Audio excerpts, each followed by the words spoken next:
सुभाष सिंह जी। राधे राधे। राधा वल्लभ श्री हरिवंश महाराज जी, राधे राधे। महाराज जी, आपके चरणों में कोटि कोटि नमन, प्रणाम। महाराज जी, जीवन नश्वर है, इस बात को जानते हुए भी मनुष्य मोह और लालसा से बाहर नहीं निकल पाता है, जबकि उसे पता है कि यहाँ कुछ भी स्थायी नहीं है। कृपया उचित मार्गदर्शन करें।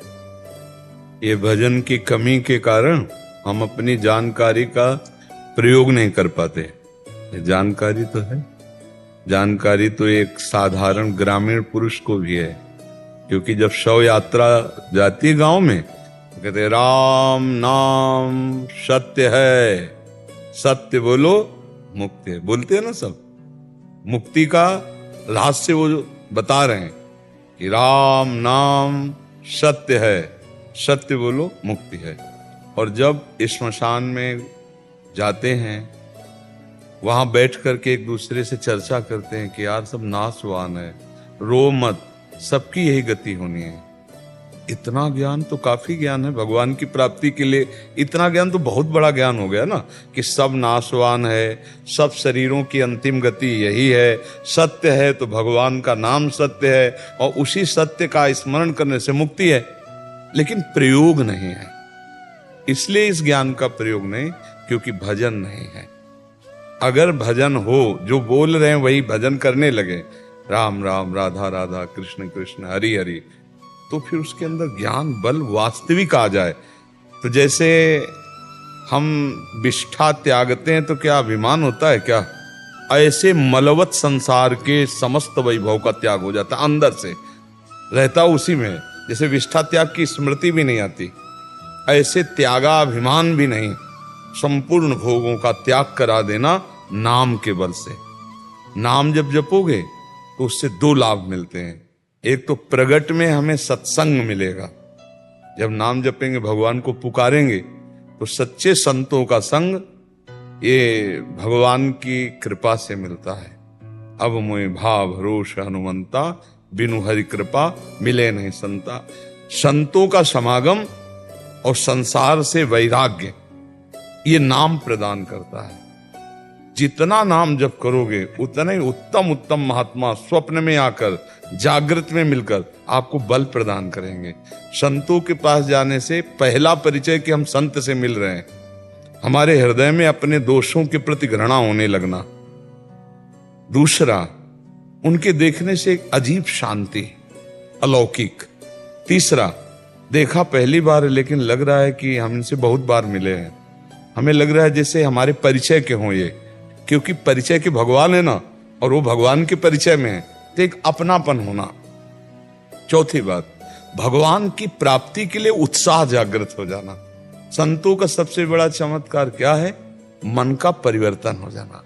विषयी सांसारिक मन वो भगवान में लगने लगा, ये सबसे बड़ा चमत्कार। तो संतों का संग मिलता है नाम जप से। देखो विभीषण जी, राम नाम तेहि सुमिरन कीन्हा, हृदय हरसि कपि सज्जन चीन्हा, ये सन हठ करिहो पहचानी, साधु ते होए न कारज हानि। नाम ने ही हनुमान जी का दर्शन करवाया। जब उन्होंने राम राम जप रहे थे तो हनुमान जी फिर कि ये तो साधु है, इससे मिलने में कोई हानि नहीं लंका में, इसलिए मिले। तो जो भगवान का नाम जप करता है तो बड़े बड़े संत या तो आके उससे मिलते हैं या बड़े बड़े संतों के यहां पहुंचा दिया जाता है। और संत समागम जब होता है तब उसके अंदर विवेक जागृत होता है। बिनु सत्संग विवेक न होई, और राम कृपा बिनु सुलभ न सोई। भगवान की कृपा के बिना संत संग नहीं मिलता, और संत संग के बिना विवेक नहीं होता। और विवेक जब तक नहीं होता तो जानकारी है आपको, लेकिन प्रयोग नहीं कर सकते। वो विवेक बल है, नहीं तो नहीं। जो करना है वही होगा, जो नहीं करना वो नहीं है। उसको कहते हैं जितेंद्रिय मनोनिग्रही, शास्त्र की भाषा में। इंद्रियों को अधीन किए, मन को अधीन किए कौन? विवेक। संत समागम और नाम जप, इन दो से बात बनती है। दोनों भगवान की कृपा आपके ऊपर है। संत समागम भी मिल रहा है और नाम का भी परिचय जानते हो। अब जप बढ़ाओ, अंदर ही अंदर, अंदर ही अंदर नाम बढ़ाओ, जो संपत्ति चाहोगे मिल जाएगी। देखो विभीषण जी की हालत, लात मार के निकाल दिया। भगवान की शरण का प्रभाव, जो संपदा शिव राम नहीं, दीन दिए दसमाथ, सोई संपदा विभीषण सकुच दील रघुनाथ। देखो भगवान सकुच लंकाधिपति बना दिया, जिस लंका से निकाले गए थे लात मार के, उसी लंका का स्वामी जाते ही बना दिया, नहीं बना दिया। भगवान की शरण में सब सुख शांति है, बस जीव ये समझ पावे, और ये समझ आएगी सत्संग और नाम जप से।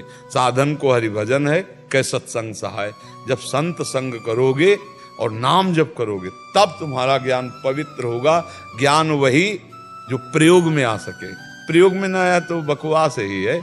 अब हम तुम्हें उपदेश करें, हमारे आचरण गंदे हों, तो उपदेश किस बात का? भाई हमें जो ज्ञान है, उसको जो अनुभव किया, उस पर चले, तब तो बात बनी। नहीं तो जानकारी का मतलब क्या है? जैसे हम बहुत बढ़िया 56 प्रकार के भोग बनाने की प्रक्रिया जानते हैं, लेकिन खाया कभी नहीं, तो फायदा क्या हुआ प्रक्रिया जानने से? पहले प्रक्रिया जाना और पहले खाओ, खा के पचाओ, उसका स्वाद समझो, फिर प्रवचन करो, तो अपने आप रंग आ जाएगा। तो हम लोग ज्ञान तो बहुत जानते हैं, ऐसा नहीं कोई ना जानता हो। आप किसी के पास बैठ जाओ प्रणाम करके, बढ़िया ज्ञान आपको दे देगा। पर उपदेश कुशल बहु तेरे, लेकिन आचरण में उतारना ये कठिन बात है। तो जो आचरण में उतार ले सो ज्ञानी, और जो आचरण में नहीं उतारा तो अज्ञानी ही है। ज्ञान की बात करते हुए वो ज्ञानी नहीं है। तो नाम जप करो और सत्संग करो। सत्संग दो प्रकार से होता है, एक शास्त्र स्वाध्याय से होता है और एक संतों से होता है। शास्त्र स्वाध्याय भी सत्संग, मान लो रोज संत संग ना मिल पाओ, वैसे तो आजकल मोबाइल है, मोबाइल से सत्संग सुन लो, नहीं तो शास्त्र स्वाध्याय करो।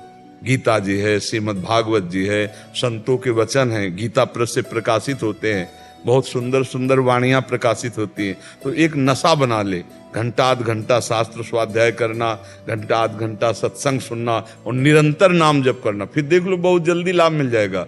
इस लोक का परलोक का सब सुख मिल जाएगा। विश्वास करो भगवान में, विश्वास। भगवान जो सब रचा है ना, पलक झपकते ही भ्रकुटी विलास सृष्टि लय हुई।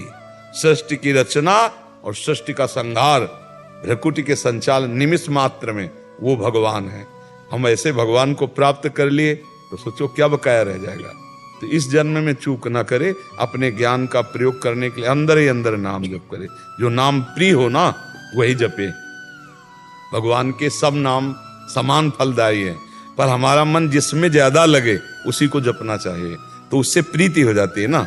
अब मान लो जैसे हम कहें कि आप अमुक नाम जप करो और आपकी प्रीति अमुक नाम में, तो जिस नाम में वही नाम जपना चाहिए। और फिर जब गुरु प्रदत्त हो जाए तो जो गुरु दे दे फिर उसी को कहें, फिर तो वही जपना चाहिए जो गुरु प्रदान कर दे। और जब तक गुरु ना हो तो जो रुचि हो वो भगवान का नाम जपना चाहिए।